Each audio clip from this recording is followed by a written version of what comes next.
back to Casablanca.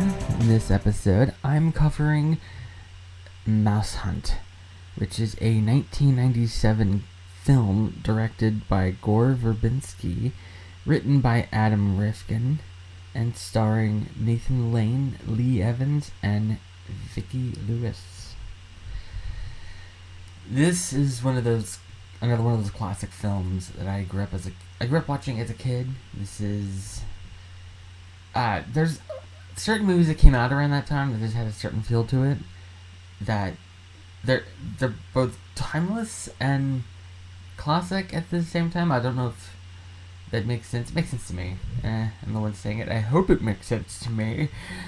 Of course, I have been known to say things that I don't know what I'm saying, and then people are like, "What did you say?" And I'm like, "How am I supposed to know?" Anyway, the film starts with a quote. It says, "A world without string is chaos." Rudolph Smuntz. And that is actually a character from the movie. He is the father of the two main characters, played by William Hickey. He actually has a scene in the film later in the film, and he looked very frail. I remember thinking, he's a really good actor. Like, he could look like he could die any second. And in researching this episode, I realized I wasn't far off, because he passed away before the film even came out. So they probably filmed him on his deathbed, on his literal deathbed, because in the film is on the character's deathbed. So they probably went in, filmed it, and then he passed away shortly after, because, yeah. But anyway, Nathan Lane's character, he runs a very famous high-class restaurant, and his story starts with the mayor coming to have a meal with his family. And because him and his brother had been to his father's funeral beforehand, and maybe I got too far ahead. Before the restaurant scene, they are at the string factory that the father owned and was willing to both of them. And it also came with a box of cigars, Cuban cigars. And unbeknownst to them, there was a cockroach inside. And as the box was sitting in the kitchen, I don't know why he put the box of cigars in the kitchen, but while it was sitting there, the cockroach came out, and it doesn't show where it goes, but it just shows the cockroach crawling out of the box. Then it cuts to the mayor getting him and his family getting their food, and then he takes a bite, and then half the cockroach comes out, and the mayor's daughter's like, "Ew, a cockroach!" And then the other daughter's like, "That's only half a cockroach.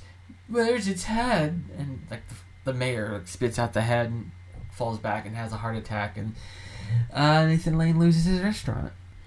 But what's crazy is that whenever it happens, the mayor falls back, has a heart attack, his wife screams, "Not again!" Again? Does this happen often?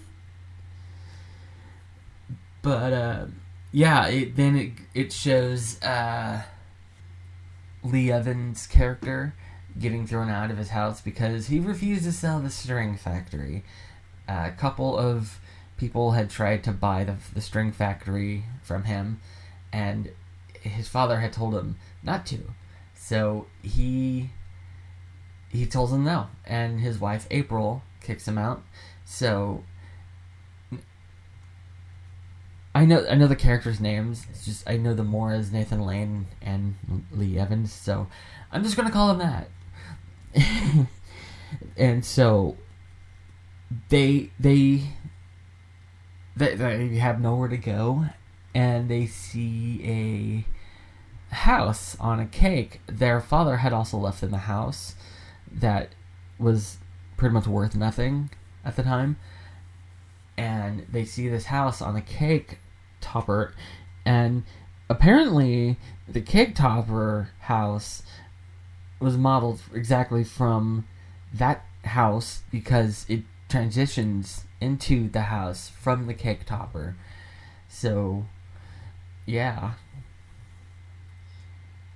But, yeah, they get there and it's kind of run down. It's a big mansion, but it's got holes in the floor and it looks like it hasn't been occupied in like 50 plus years.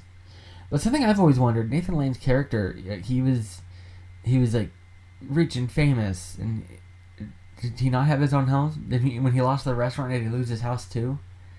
Because never once does it show his house. It just shows Leah Evans' house that he got kicked from. And then suddenly they only have this house. Like, what happened to Nathan Lane's house? Did they not think of that? Was he homeless now? But no, because there's a scene when they're walking on the street and he's like criticizing the homeless. He's like, what's a shame living on the streets like this. And the homeless guy's like, if I had a house, I'd sleep in it. So I don't think he was homeless. He would definitely be less judgy of the homeless person. But then they find out that the house was designed by someone named Charles Lyle LaRue. I'm standing in the missing LaRue. And they made such a big deal about Charles Lyle LaRue that I actually decided to research him for this. And yeah, he was fictional. It's not an actual person. I thought it was like a famous architect. And it made sense. The name just kind of, it sounds real. Charles Lyle LaRue. But no, he's fictional. But what's funny is there was, like the person coming to appraise the house, they were thinking small. They were thinking very small. And they were thinking like $100,000 or something. And then, so, the guy was like, would you do it for like 100 or 200, maybe 500? And they were like, you've got yourself a deal, or I don't remember exactly what they say, but it's funny because they're not saying thousands or millions or anything, and they're saying like 250, and they're like, yes, that sounds really good. But then, like, they later find out that he's talking about millions, and the look on their faces like, yes, that. And so, like, they're thinking too small, for sure. So, there is a few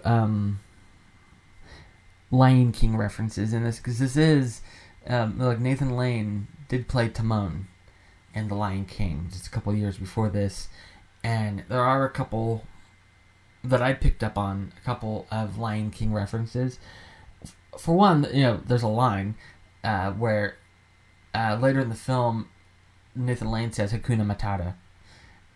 But like, there's an even bigger one. That's just a line. There's an even bigger reference that I didn't even catch until this watch.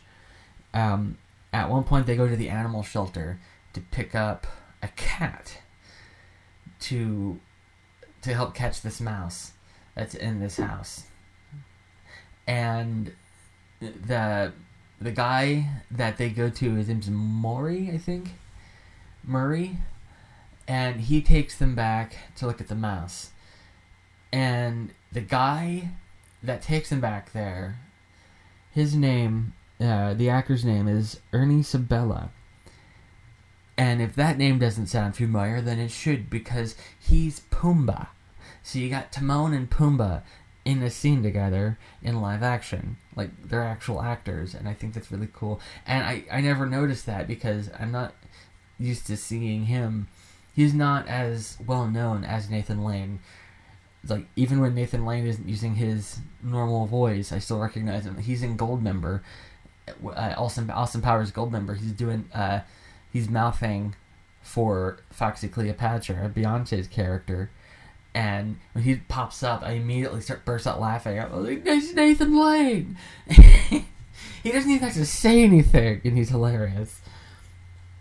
But yeah, like, the whole film, they're trying to stop this mouse, and I think my, one of my favorite scenes, well, my sisters and I favorite scenes, it's something we even quote, when I told my sisters I was doing this movie, they literally sent one line, and it's the scene with Christopher Walken. He plays an exterminator, but he's, like, really intense. And this is when I think of Christopher Walken, I actually think of this movie, this character he does in this movie. And the line that my sister sent me, and the one I always think of, is after he is practically killed by the mouse, and they're like, the brothers come back, and he's being wheeled into an ambulance. He's like, "Horse, I want it." Ah! Yeah, good times.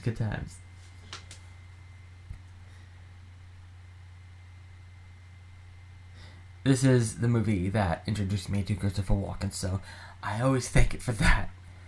The next time I saw Christopher Walken after this was, I have a fever, and the only prescription is more cowbell. So if it wasn't for this movie, that would have been my introduction to him.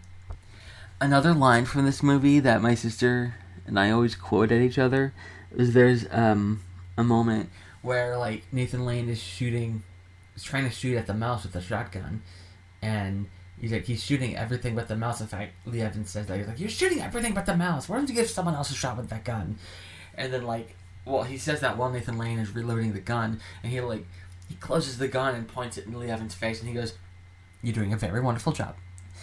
That's another line we always quote. There's so many lines in this movie that my sisters and I always quote, and it's such a memorable movie. Like, if you haven't seen it, I highly recommend it. It's on Paramount Plus, so yeah, it's readily available for streaming. I'm not going to spoil the end as much as I want to say that I want to talk about the end, like, very briefly, but, like, I also don't want to spoil it, because not a lot of people have seen it, because I have, this is one of those that, like, I have asked around, I'm like, "Hey, I'm doing this movie," and they're like, "Never heard of it," or people will say they've heard of it, but they've never seen it, or they don't remember it, so, like, it's not that well known. So, like, if you haven't seen it, I highly recommend watching it. If you've seen it before, I recommend seeing it again, because it's a hilarious movie, and you're not going to regret watching it multiple times. Alright, I'm going to end the episode right here. This is the first episode of December. After this, the next 3 episodes are going to be Christmas episodes. All 3 have Christmas in the title. I was trying not to do that, but hey, it happens. Anyway, I'm going to end the episode right here.